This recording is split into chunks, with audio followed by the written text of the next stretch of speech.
You are listening to the Park Flyer Podcast, where we discuss our RC adventures.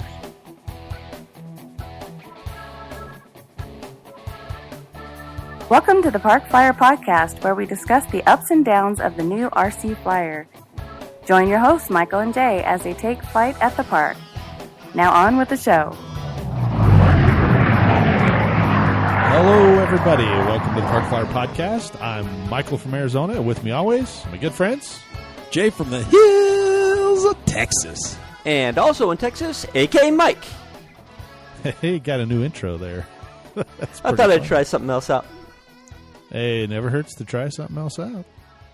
What is going on? It's Tuesday morning or Tuesday evening, or I guess it's Tuesday evening. But well, anyway, it depends on where you are in the world, Mike. I guess it is all true. of those all at once.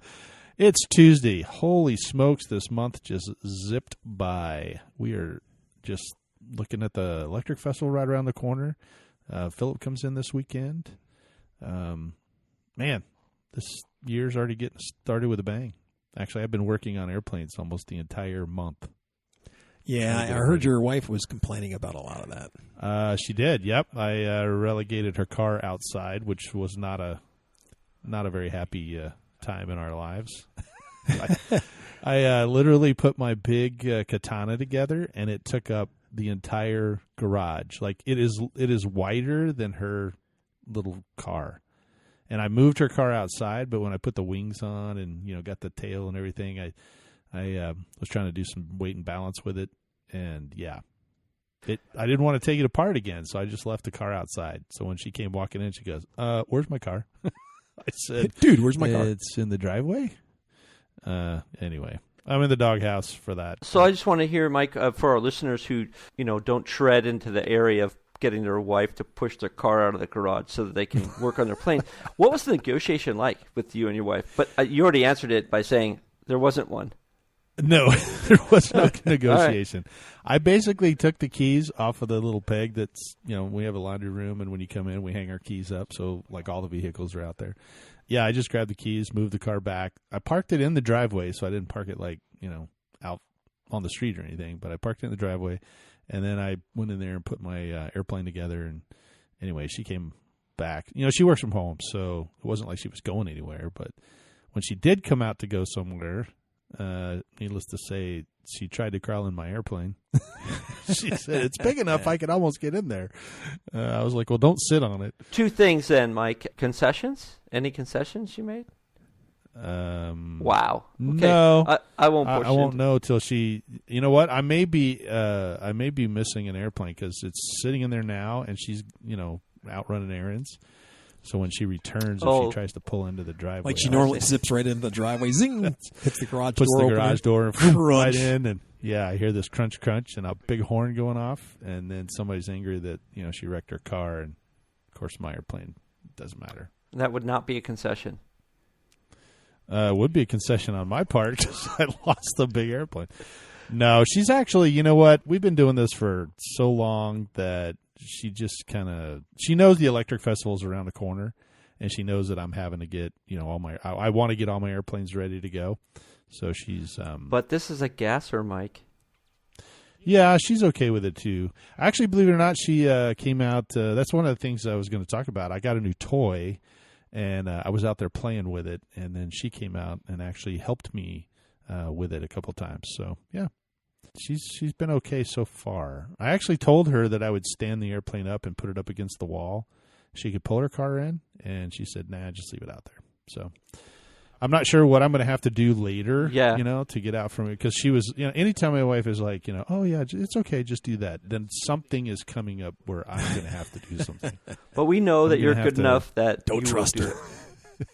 I'm going to have to go see a chick flick or, go to some party that I don't want to go to or, I don't know.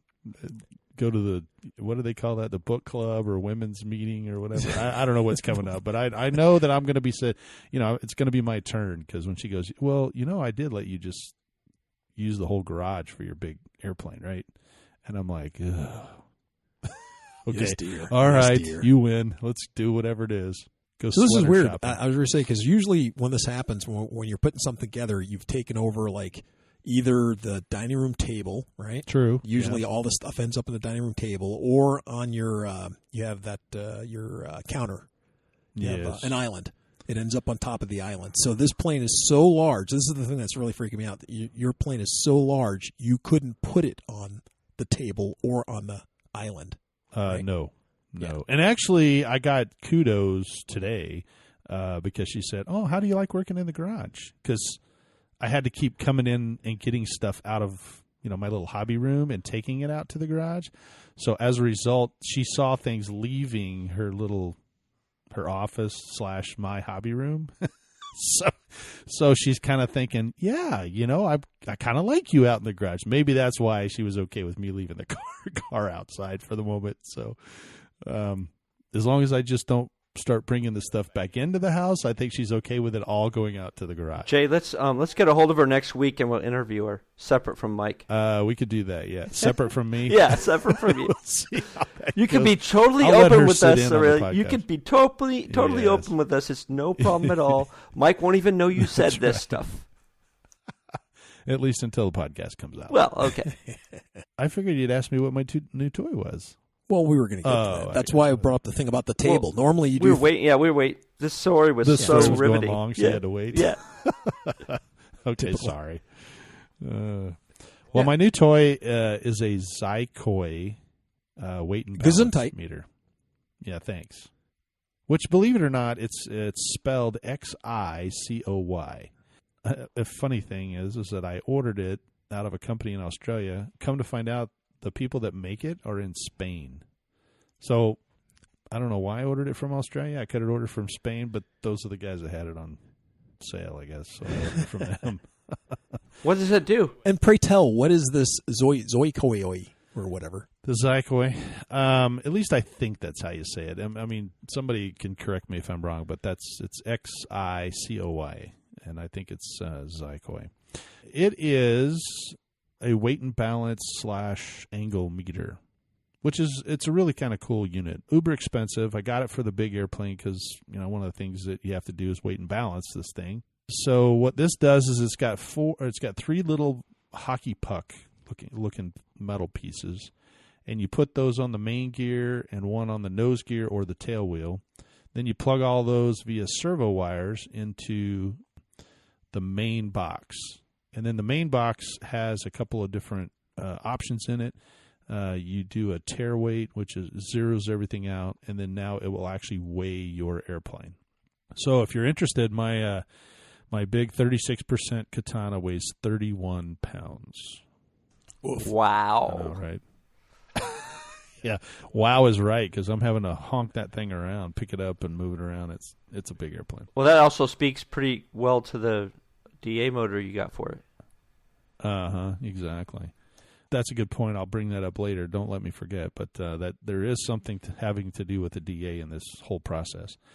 Once you get the measurements, you measure from the main gear to the tail wheel, and then you measure from a firewall to the CG, and you measure from the main gear to where the CG is. So you have all those measurements. You put them all in.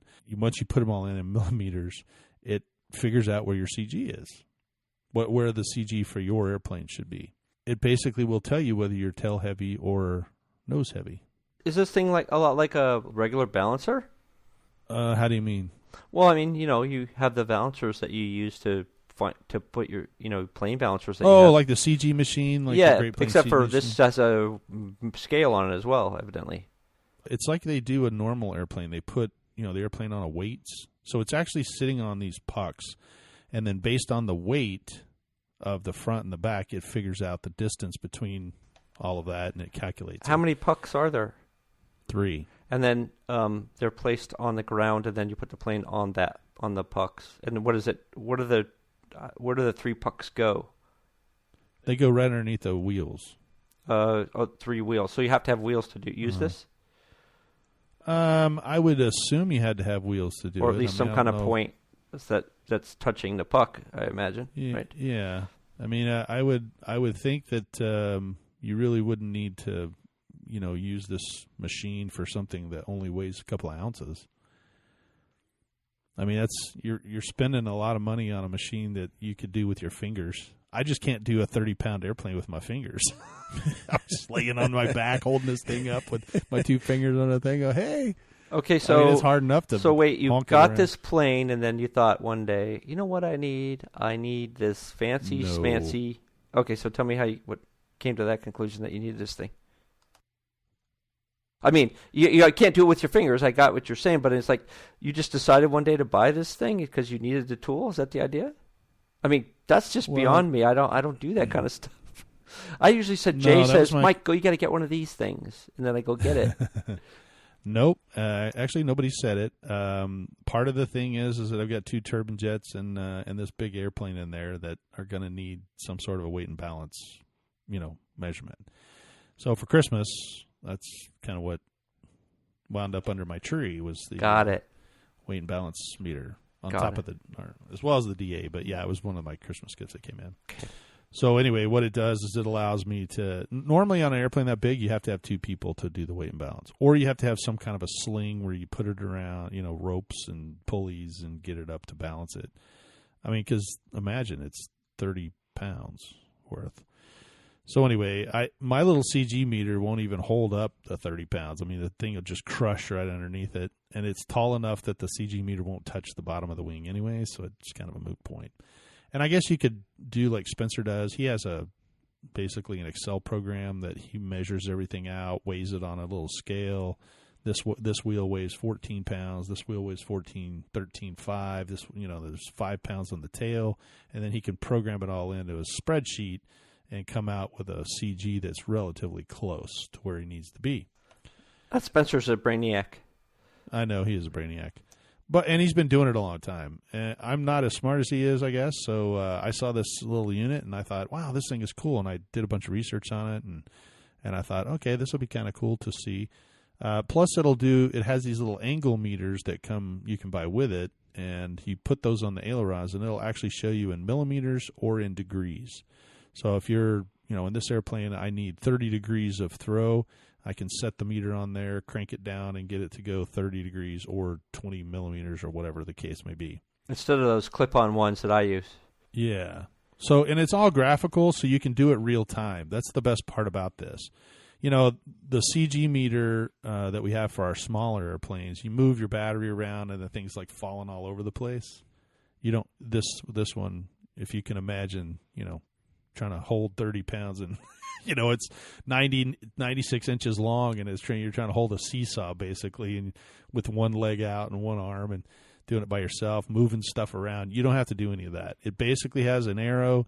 You take your battery and you just slide it across, you put it in different places, the batteries, and it'll move the arrow and tell you how much weight to add to the nose or the tail. So that's kind of cool. And in this particular case, when I set everything up, it said to add 1.9 pounds to the nose. Whoa. Wow. Again. Yeah. Pound of lead. Well, that was the problem. I have 2 receiver batteries. They weigh ounces. They weigh 28 ounces or whatever together, total. I mean, they're not heavy. They're 2-cell. They're 3,500 milliamp. And there's only, 2 cells, and then you put them in the front, and it changed it like 0.02.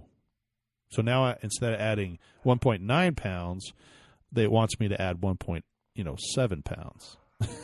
I'm still like 1.7 pounds. I don't even have anything in my house that weighs a full, pound. So this started the lead expedition, right? Yeah, so I'm asking around trying to figure out what, I'm looking around trying to figure out what I have, and I've got sand or, I don't have any lead in the house. I mean, lead's bad, right? I mean, should it, or that's what we've been told. So anyway, I was looking for like lead shot because, Jay had put in a little balloon in his P-51. I didn't have any of that. So I'm walking around trying to figure out what I have that's worth a pound. Well, water weighs 8 pounds per gallon. So I just filled up a cup full of water and I started filling it up until I actually got a full pound. Now, the good news and bad news is, I mean, you're talking about like a 32-ounce glass full of water. That's a lot of volume. How do I get something that big and stick it inside the airplane? So I gave Barry a call, and Barry's like, "Oh, go get some fishing weights." And I'm like, "Oh, fishing weights? That's a good idea. They're lead, right? They have little holes in them, and you could just drill them and zip tie them, do whatever." Ran by the hobby store, talked to Rick out there. He's like, "Hey, join the club. Everybody just puts sled shot in little bags or whatever, and canvas bags, and puts them up front." Well, this wanted me to add, basically a pound of lead right on the spinner. That's where it was telling me to add it. And I was thinking, how do you get weight on the spinner? Well, as I was reading and doing some research, I realized that you don't have to add it right on the spinner. You just have to add more of it in front of the wheels. So, they give you the least amount, 1.7 pounds. If you could put it in the spinner, that'd be great. But if you move it back, you got to add more than 1.7 pounds, right? So, you could have formed a lead spinner. They have lead weights that go inside the spinner, but I'm just saying, make a lead spinner. Yeah. And then you'd have to be balanced and all that stuff. That'd be no good. Right. And that's the problem with the lead weights that go on the prop. They basically, you make them, but at the same time, you pretty much, they wear out because they're spinning around. You don't want it to be unbalanced, especially in this airplane. It vibrates enough as it is. Well, back to my original thing when I said there was something wrong with the DA 120.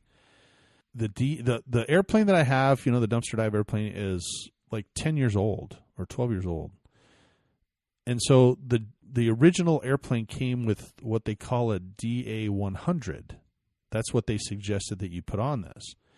Now, the DA 100 had a steel crank, and it was an older motor, and it weighed like 5.5 pounds, which you don't think is very much. I mean, it's a pretty big motor. However, the new DA 120, today's DA 120, whatever version it is, only weighs 4 pounds. Okay. So I lost a pound and almost 2 pounds out of the motor. That's why this airplane was so tail heavy at the time. Yeah, I didn't even think about that, and it was Barry suggested it, but we started reading and researching it, and found out that there was definitely almost a 1.5 pound difference between the motors. Well, some of the reviews of this airplane way back when, they basically said, yeah, we had to add a pound, of lead weight to the nose. So anyway, I was trying to figure out how to do it, and ran over to the fishing store, asked the guy, hey, where's your lead weights? He's like, oh, they're over here. So I went over there and had a whole, boatload of these things, no pun intended, but they were everywhere. And so I picked up, they're in ounces, right? So 16 ounces is a pound. So I said, I need a 16-ounce weight. He goes, oh, there's 3. You can have this one, which looks like I don't know, Jay, diamond? you know what it looks like a pyramid? Yeah, like a pyramid. You called it something, I think, an ignet or something like that. Anyway, it looks like a pyramid. And then he goes, we have this one, which actually looks like an anchor, right? It's the teardrop shape with the hole in it. And he goes, or we have this one. And he holds up this bowling ball. Yeah. It's literally a 1 pound ball. It looks like a cannonball. It's what it is. It said cannonball. Yeah, it looks like a cannonball. Well, let me tell you how big a cannonball, a 1 pound lead cannonball is. It's about the size. It's a little bit smaller than a baseball. And I've got to mount this thing somewhere, and I'm like shaking my head, like, oh my gosh, there's no way. So I went ahead and I bought the triangle one and the one that looks like the little horse or teardrop looking thing, and then I got 2 half-pound weights as well. And I came home and I was kind of watching some videos, and on the bottom of the firewall, right underneath the motor box, there's 2 studs that actually were there for the there were 2 studs that came out for the exhaust on the old motor. So anyway, these studs they're just like 7/16 nuts, on the end of them. And I started thinking to myself, I was like, hey man, I should build something where I could put some lead on these studs. So I watched a couple of videos on YouTube. Thank goodness for the YouTubes. Yay, YouTubes. I know, right? And where would we be without those? And they basically built a wooden box, and they melted the lead, which melts at a fairly low temperature, and they poured it in there and made like little bricks. So I thought, hey, this is a pretty good idea. So I measured it all out. I made a little template, cut out some wood, built a little box. I think I sent you guys a photo of it and said, hey, here's my lead box. Melted the lead with an acetylene, not acetylene, it's a MAP gas torch in a little tin can, and melted it all of that stuff, and poured it in there and made a flat piece of lead that's about the size of a Hershey bar. Matter of fact, it looks just like a Hershey bar. And then it fits flat against the bottom of the motor box. Flipped it around and mounted that on there. Took a couple of those peel and stick lead weights to make sure, and I got it to be as close as 0.03. So that's pretty amazing that I was able to add all that weight back. And so what I was saying about, my wife coming out and helping me is that I got all this stuff done, and then I was kind of like, how close is this really, this new machine, because it's expensive, and I thought, well, it's kind of right on the money. So I measured out where the CG would be on the wing tips, and she came out there and picked up one wing tip. I picked up the other right on the CG, and it balanced perfectly. I was so excited. Very nice. So you ended up having to, I know I was talking to you about this the other day, just a little bit, but I didn't know that that's how you made. You sent me a picture of the box that you made, but I just thought you used some epoxy and lead shot. I wasn't really sure. Couldn't tell from the picture how you finally did it. So you melted it, huh? I did, yeah. I have one of those acetylene torches that you just got a trigger on it, and I have some MAP gas, and I read that you could do it with MAP gas. It doesn't take very long because the MAP gas burns a lot hotter. Mm-hmm. So yeah, I have a little tin. I had a little tin can that had carrots or something in it, that we gave to the dog, and so I took the tin can out of the trash. I tore the paper off of it, and I rinsed it out, and then I just put all the lead weights in there and just hit it with the MAP gas. Took it about maybe, 3 minutes or so. Okay. And well, I'm very glad that you didn't hurt yourself with molten lead. Yeah, so I will tell you, don't wear gloves and don't pick up the can with your bare hands. If you're listening to this and you want to go do it yourself, don't pick it up with your bare hands because it's glowing red. I actually had a big set of channel locks and just picked it up and poured it in. The other thing that I did was make sure your box is level. Mine wasn't quite level, so when the lead went in, it's a little thicker on one side than the other. But it didn't. Mine was flat enough that it didn't really hurt it. But if you're going to make something that's a little, needs to be. Did you do this in shorts? I did it in shorts and a t-shirt. Okay, yeah. I was ready to say that's just what you shouldn't do. Yeah, you're working around molten lead, buddy. You want to put on regular pants or long sleeve shirts, and the reason I'm saying this is because I've heard, wink, wink, nudge, nudge. Weird things will happen, such as if you don't you cleaned your can out, right? Yeah. But if you don't dry it out very well, and you have moisture in that can, yeah. And then you have molten lead in there, and guess what happens when you have molten lead and you have a little bit of water vapor trapped underneath all that lead, and then it finally boils and expands really. Pop makes a little pop noise, and a little pop of lead goes flying out, and where does it land? On that bare piece of skin that you have exposed. Which is sitting right, because I did it in my lap. I was holding the can in, not really.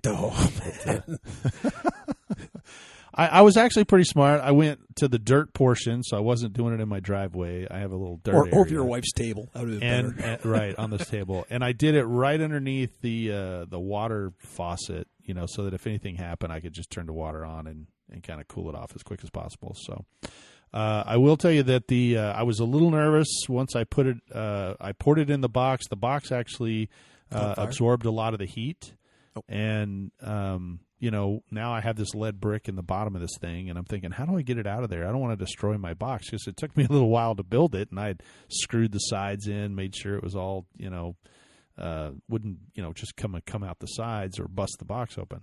So I didn't really know how to do it, and then I was kind of sitting there, and I thought, well, I'll just put water on the box and keep it from burning. So I put water in there, flipped it over, hit it on the ground, and the thing just fell right out. So it didn't stick to the wood, which I thought was nice. Very, very.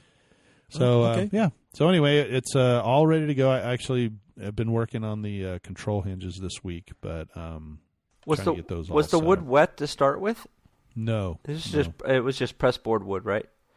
That is correct. Yeah. Yeah, okay. just the little I'm pressboard. amazed it didn't burn more.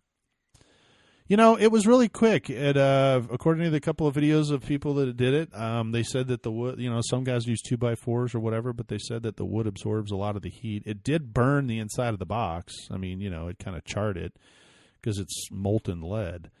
But lead cools at an incredibly it does a high rate. Yeah. So once you poured it in there, it kind of cooled off really quick. So, but I was super excited. I would say that since you live in Arizona, you're surrounded by sand. Next time, just you can make a box with sand in it, and then just because it's the perfect material. Yeah. So you can't just use regular sand out of the ground. You have to actually have a special type that holds the shape. So it's like a sandcastle type. The guys that build the huge sandcastles. Isn't that what it's all in Arizona? No, we just have like crushed up granite kind of dirt. So it doesn't really hold. It doesn't mold. Like you can't, like if there's wet sand at the beach, you can make a little ball. Yeah, you can't do that with this stuff. It's more dirt. Trust me, I was thinking about that too. I actually built a little, kind of dug up some stuff, and I was like, okay, this isn't going to work. And I couldn't run the risk of taking a pound of lead and pouring it on the ground and watching it spread out into a paper plate looking thing, because then I'm like, oh my gosh. Well, the beauty of it is you can always just pick it up and it all just remelts back down. Yeah, but now it's got dirt all in it, so I didn't want all that. But anyway, it's ready to go. I just have to get the ailerons done, and then we're good to go. So I'll hopefully have that done today or tomorrow, and then hopefully we'll maiden sometime soon. Ooh, that's a great story, really. So yeah. Well, not too bad. I mean, it was fun, and I learned a new skill. I was really nervous at first. You should be. Well, learning anything new, I should be nervous, right? Well, anything with fire and above 800 degrees, you should be a little cautious. I'm just saying. Well, it wasn't like I was running around and. Well, here in Texas, what we do is say, "Here, hold my beer," and then we go do stuff. Yeah, I didn't have anybody here.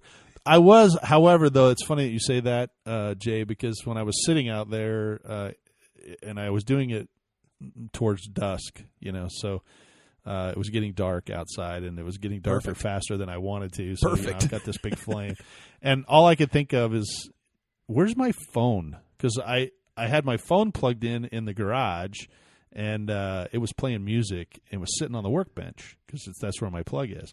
But I was outside the garage, and I'm thinking to myself, if something happens, this thing explodes, or burns into the Terminator, burns the side of your face, or goes in your chest or something. I don't know, something ridiculous. Well, how am I going to yell for help? I'm going to be you'll find a way. You'll yell, and your neighbors will hear you. Well, my neighbor moved, so the closest neighbor is not. His house isn't even occupied. Oh, okay. So I'm thinking to myself, I could yell my head off, and my wife wouldn't hear a thing. She was in there watching TV. So anyway, so I was a little more cautious, I think, and I did stand away from the can. The can was a little further distance away, so I did in good knowledge for you that I practiced a safe initial lead melting experience, I guess. Well, I see most of your hair, and I see most of your digits. So yeah, I didn't lose any digits. That's the way you started, Jay. Well, yeah, that's what I'm saying. He looks pretty much like he did, before. So now I can see how there are a lot of things that could go wrong out there, though. I mean, they really could. Gotcha. It is a dangerous. I mean, I did, like I said, I watched several videos just to try and kind of get an idea. I wasn't really quite sure I was ready to do it, but then I thought, what the heck, I built this nice little box, and I thought to myself, it's pretty cool. So yeah, it was just one of those things that I decided to try, and it worked out in my favor. So I'm glad everything worked out. Like I said, you have all your fingers, toes, eyeballs, most of your skin. Yeah. Well, I'll tell you what, if you're a listener and you've done this before, send us an email and tell me if I did good or not. So say, hey, that was a good job, or no, you made a bunch of mistakes. It was pretty funny. Us mistakes? Nah. I know, right? Well, anyway, that was my project. What did you have? The only mistake I've ever made was not building enough foam model airplanes. That's the only mistake I've ever made. Well, you can't ever have enough foam airplanes. That's what I'm saying.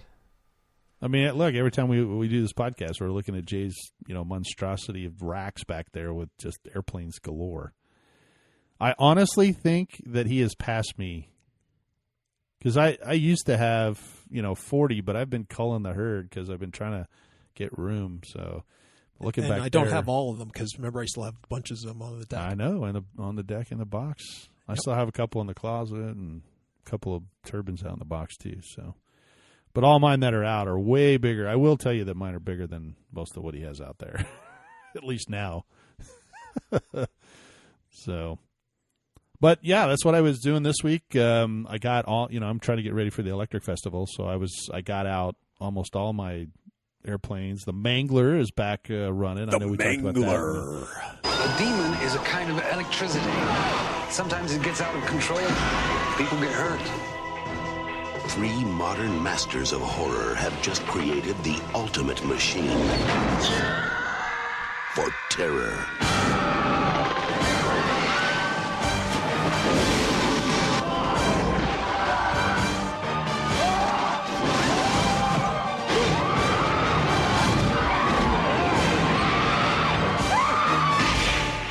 The Mangler. A couple of podcasts ago, I've got my LUM models. That thing is back up and running. I've got both my gliders up and running. I'm still waiting on my third glider for the control horns to come in. Here it is already the end of January. I still haven't seen them, but hopefully they'll be on their way.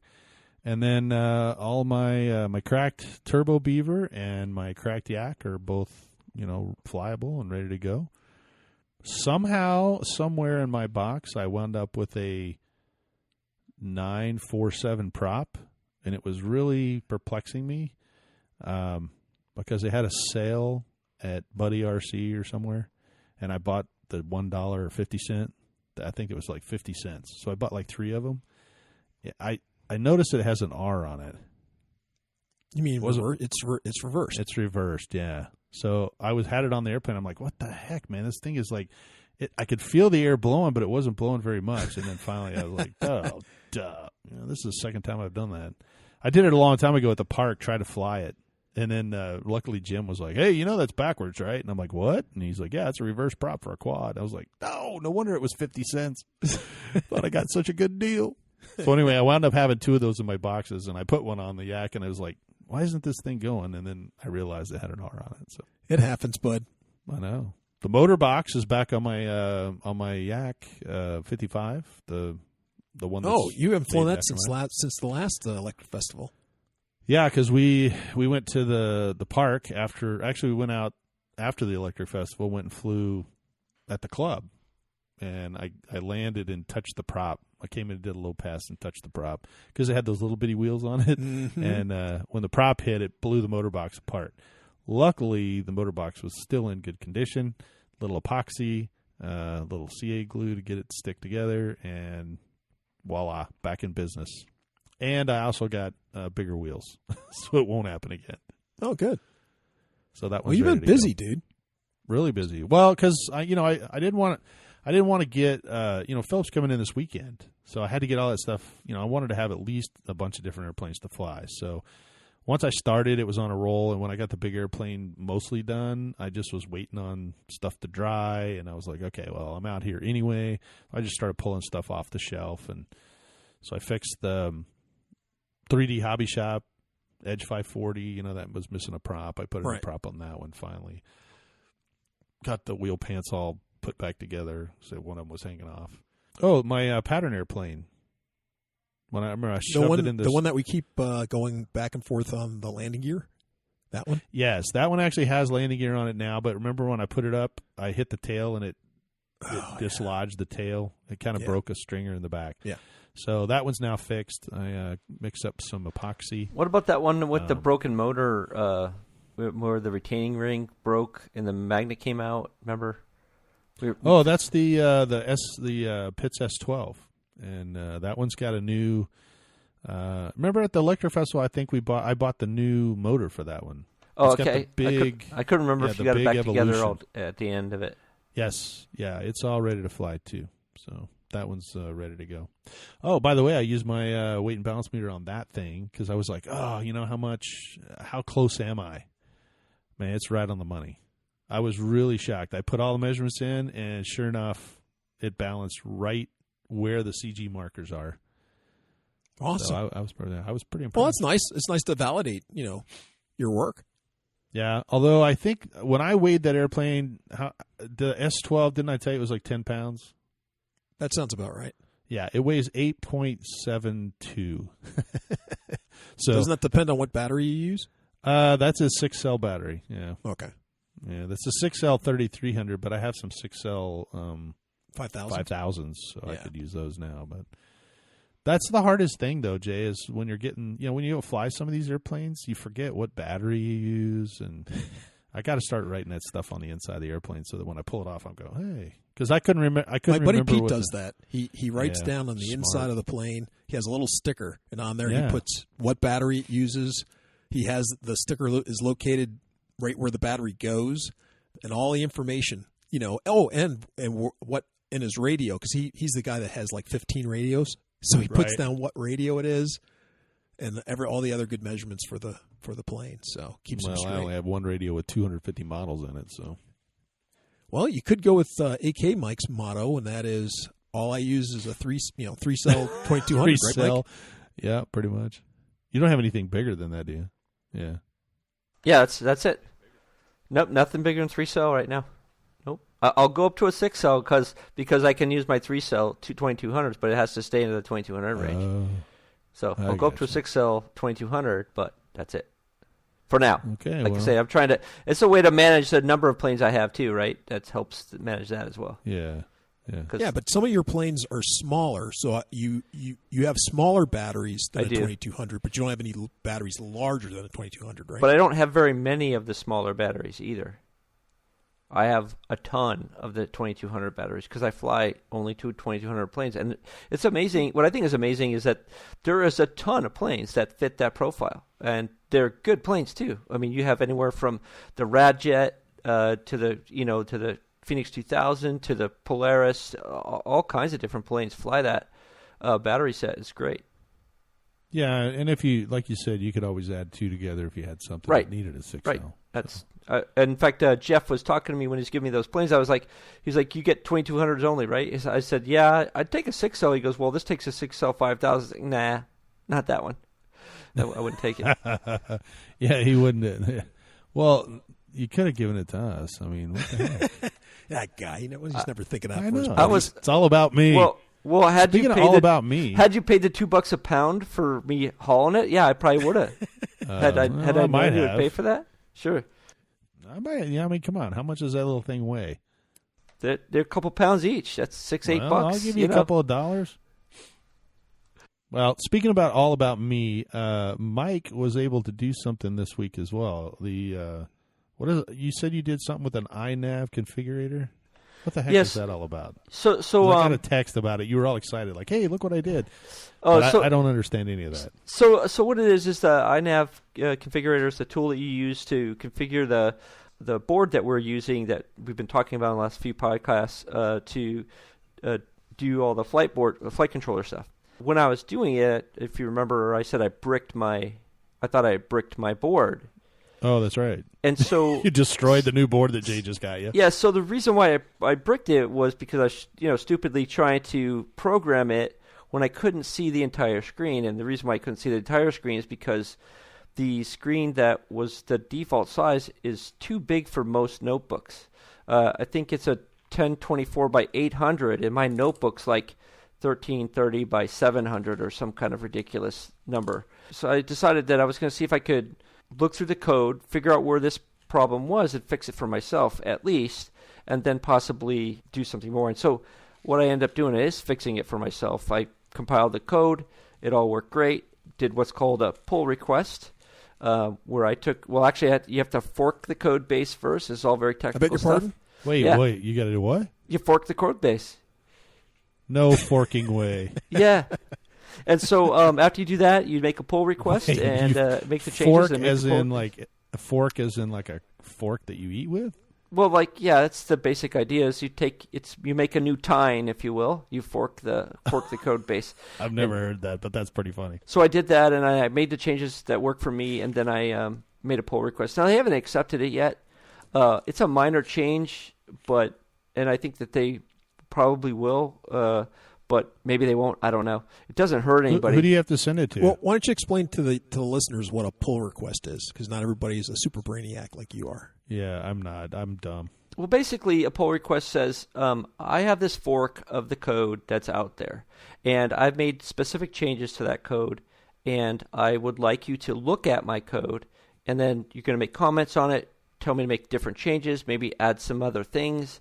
Go change this, that, and another thing, because they know the code base better than I do, and they might make suggestions for it. So the pull request says, please look at this code and make comments on it, and then if you find it to be reasonable, include it into the code. Now, this is the big, I guess, plus for having things like INAV, or I even think the FreeSky stuff is, I shouldn't say user-based. It's is that open source. Open source, thank you. Open It's source. an open source. Yeah. So anybody who has the knowledge to do this or comes up with a better idea can send it in and have and do the pull request, like you said, right? Right. And then the actual, I guess, head board or head guys who run that community can look at it, like it, and then implement it into the next Correct. release of the program. Yeah, the cool thing is if I make changes and I like them, but they don't, it doesn't matter because I you get can to use it on your own, right? I get to use them right now. And in fact, if someone else likes my fork or my version of it, or if they say, "Hey, Mike, what's give me the difference against the master, which is their code base," and my pull request actually has all the changes I made, so they could apply it to their own space if they wanted to, as well. So they don't have to wait for it to go into the master code base. They can just apply it to themselves and just apply my fork.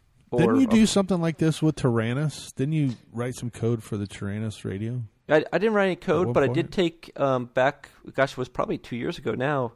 I took the documentation. They did a great job on their documentation, but I just wanted it to be formatted a little differently, and so I forked I forked the code of the documentation, and then I started making changes, and I took requests from people and added some of that stuff.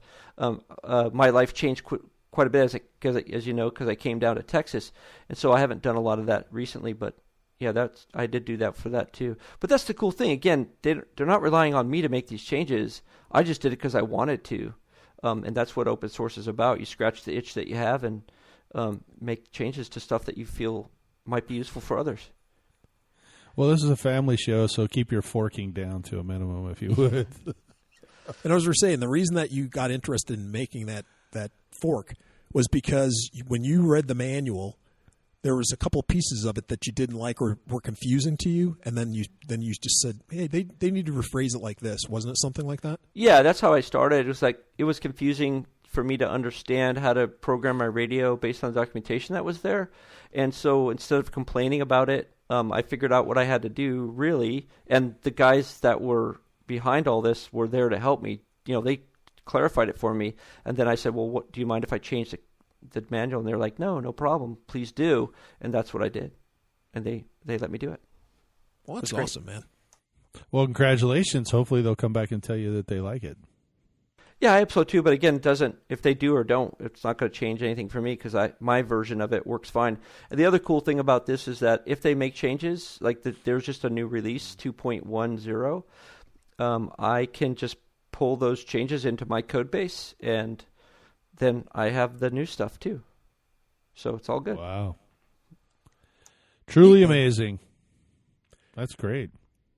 Well, AZ Mike, I don't think I'm going to see you doing anything like that. I don't know how to code. Yeah, me either. I know how to color. That's about it. I will tell you though, just real quick, kind of a off topic, but I was commuting, for my job in the back of the airplane instead of in the front, and I was sitting next to a guy. I was in the middle seat, and the guy at the window had his computer open, and he was. I take it he was coding, because he was typing 80 ASCII characters a minute.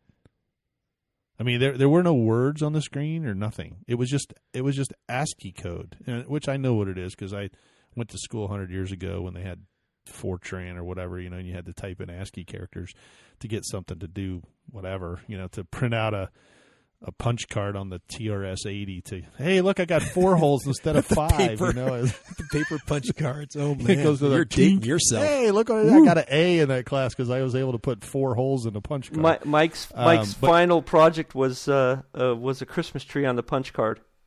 Yes, that's exactly right. I got at least part of it. It wasn't a full tree, but part of a tree. Anyway, the point was that this guy.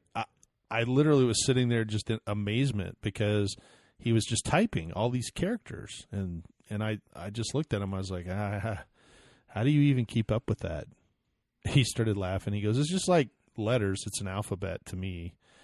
And he said the amazing part about him was that the whole time that he's coding all of this, he's visualizing what the actual website looks like for the user. Which totally blew me away. So, yep, don't have those skills. I don't have that skill. So, based on that statement, he was just doing HTML coding for his webpage. That's awesome. Yeah, I think that's what that sounds about right. I know none of that. I mean, sure, I get it. I try to think I'm a fairly smart guy for flying airplanes, but it's nothing like that guy was. It's like sitting next to somebody talking a foreign language. I was like, yeah, okay, whatever, if you say so. It's pretty amazing. So anyway, I'm my hat's off to you, Mike, because that is an amazing thing that you're able to do, is to write code or to do whatever it is to fork something and have them accept it. So good luck with that. And I appreciate that, Mike. And I think that what that really says is, I mean, I'm no super coder, and so what that really says is there's a ton of people out there who are doing really, really awesome work. And, my hat's off to the INAV guys and the folks who wrote the INAV configurator, the Taranis guys and all the work that they do.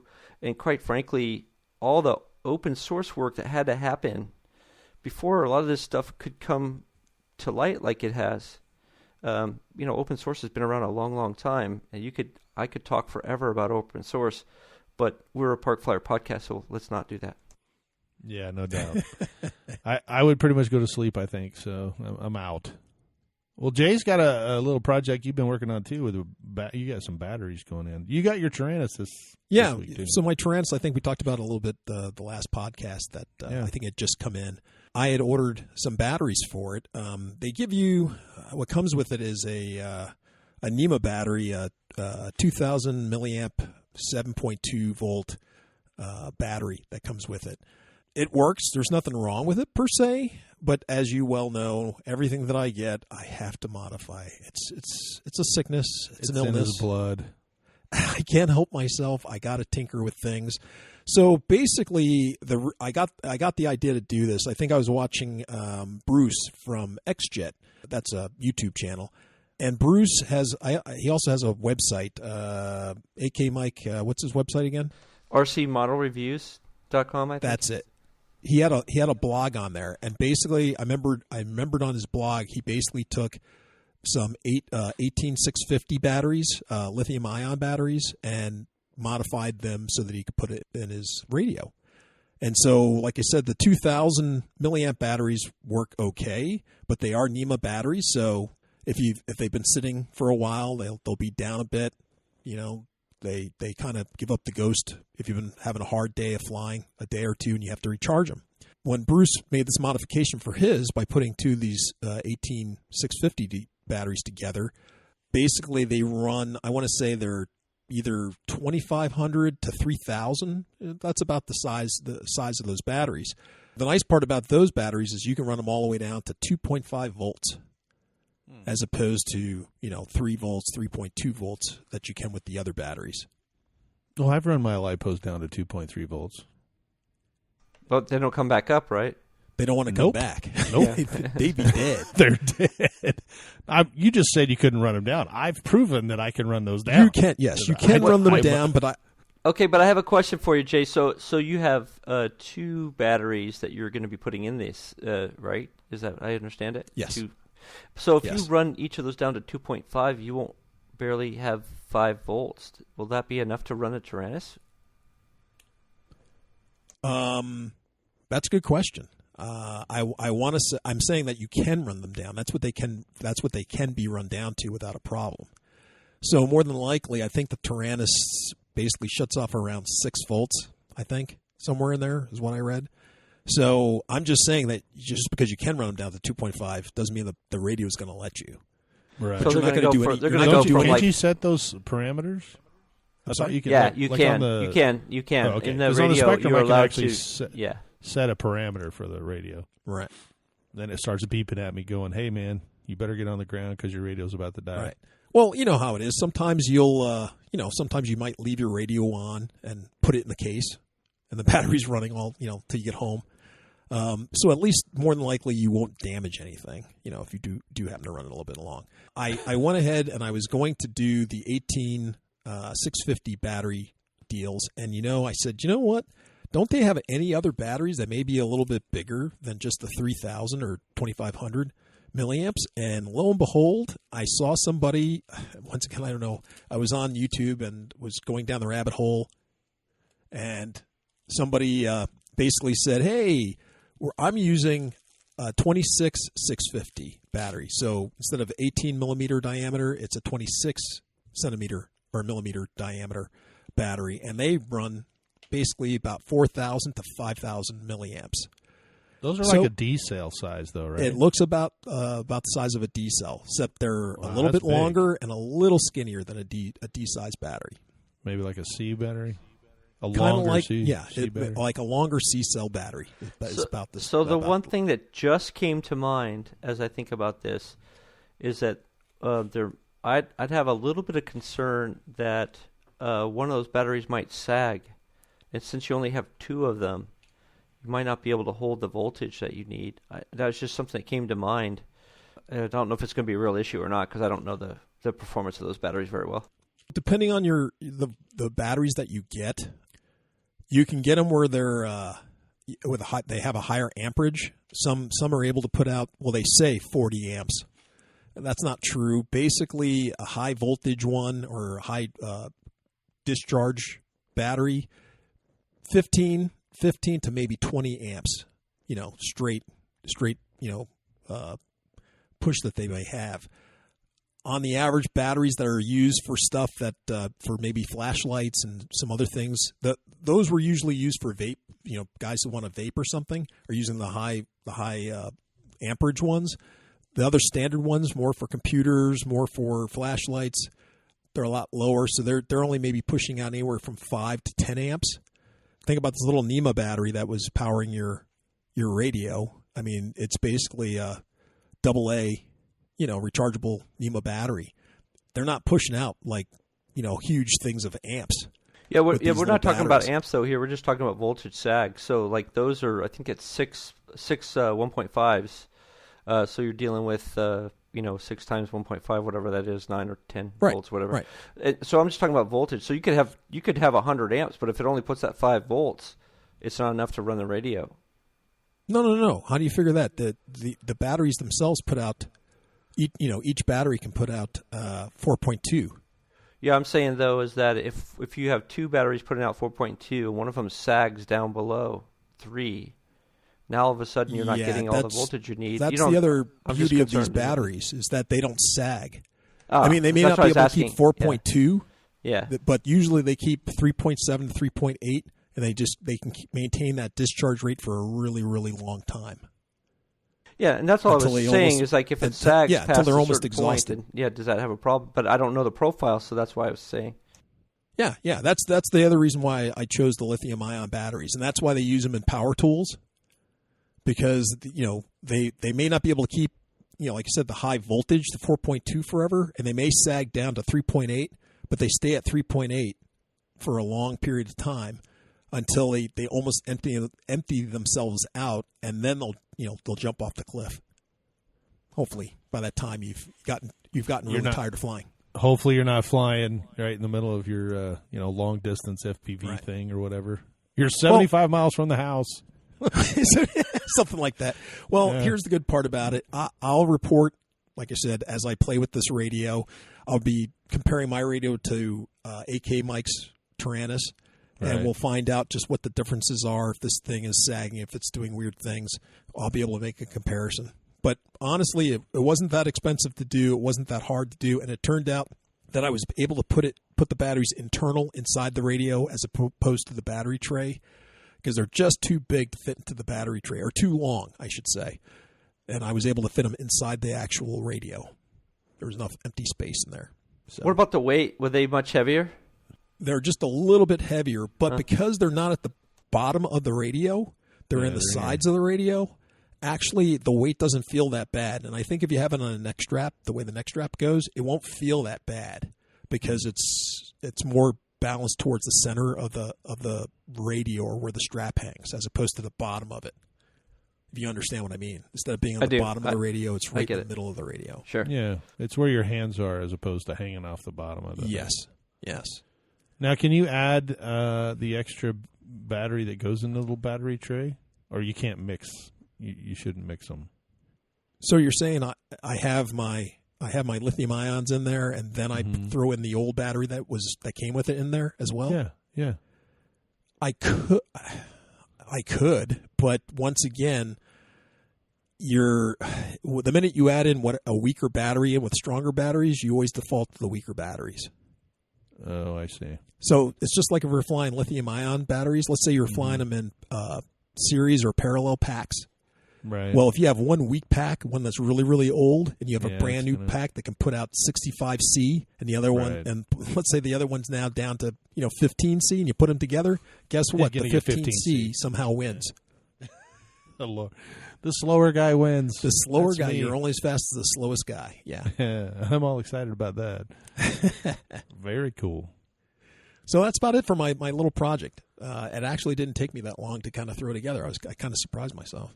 Yeah, I mean, the pictures look good when I got it. I was pretty amazed. Yeah, I'm pretty interested to see how that works out. Yeah, me too. I'll keep you guys advised. Now, how do you charge those? Same way? Do you have to charge them with a certain charger, or you just No. Okay, so of course you can't. I couldn't use the charger that comes with the radio in that whole circuitry. So I just bypassed it. I set it up like a regular battery, and I put on. The neat thing about the Taranis system is that it uses the balancing plug. Plugs into this thing. It's just a two cell balancing plug. 2-pin is what it uses to power it. Right. And so that was nice because I have a whole bunch of those. So I just built the battery with one of those, and then I just added a JST plug on the end. So I could just plug it into my charger and plug in the charging, take it out, unplug the radio, plug that into my charging port. Bink. So you don't have to take them back out of the. You don't have to take them back out of the radio then. Nope. You can charge them in the radio. I made the charging or the wires a little long, so they stuff right in the back in the normal where the normal battery would normally go. That's where those wires are at. So I just undo that, pull the wires out, plug it into my charger, and off I go. Wow. Yep. That's amazing. Good job, Jay. I thought I did. I know, right? And I thought I was doing a good job because I crimped a couple of servo ends. Hey, dude! Like I said, so you were finally crimping stuff. So how many thousands? I shouldn't say thousands, but how many crimps did it take you till you finally felt comfortable and started getting it? I ruined probably about 10 of them. There's 3 per wire, right? Yeah. So I did both ends. I ruined both of those. Had to clip those off because I squeezed them too hard. I didn't realize that my little crimper was adjustable, so I had it on the highest setting, and I stuck that crimper in there and bent it right in half. I mean, it literally looked like an L as I crimped it so hard, and I was like, oh, Gorilla grip. I called Jay. I know. I called Jay. I was like, hey, I got to do something different. He goes, hey, there's a little wheel on the side of it. You just click it, and it'll soften it up. So, but yeah, and the other thing is I thought I could crimp everything at once, and it's actually 2 separate steps. You have to crimp one side, then the other side. Right. One is in the big hole, one's in the little hole. So, in case you're wondering, Hanson Hobbies, that's who I use for all the servo ends and the crimp, the little pins and all that stuff. They do a great job. They sell in bulk. I literally have, 200 of these things in a little bag. So I wasn't really, worried about the fact that I only bought 5 and now I just ruined 10, kind of thing. Yeah. Yeah, now I've gotten to the point where I understand how it works. So crimping to me is kind of like soldering, even though they're two totally different things. Yeah. What I mean by that is, for soldering, you just have to get in there and just start soldering things to kind of get your own technique, figure out what you're doing, what's going on, and then you'll get it. But you got to do it. It's just something you just don't pick up and it's a skill. Right. And it's the same with crimping. Yeah. You gotta ruminate a few dozen crimps before you go, oh, I don't have to squeeze for everything that I'm worth. When right. Now jump up and down on it.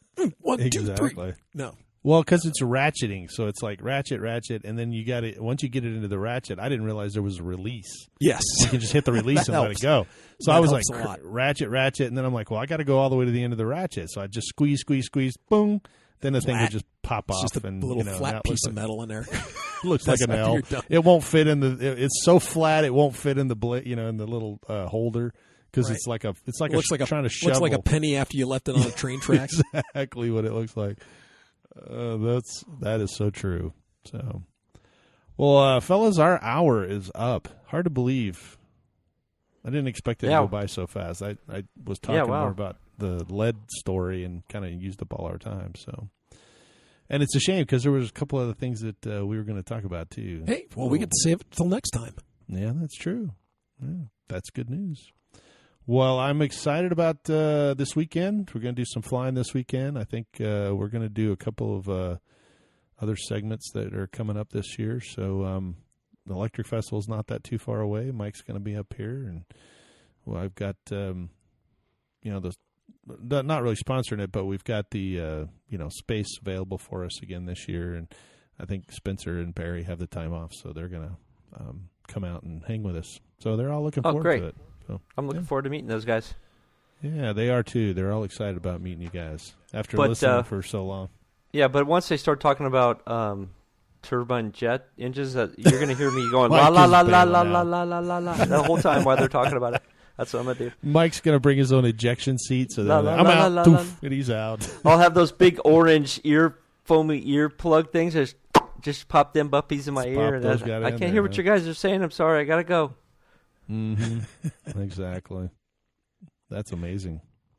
Well, the good news is it's an electric festival, so most everything is electric. Yeah, they might get kind of pissed off. If they're not going to. They're still going to talk about that stuff. Come on now. Although everybody would probably think it's pretty cool.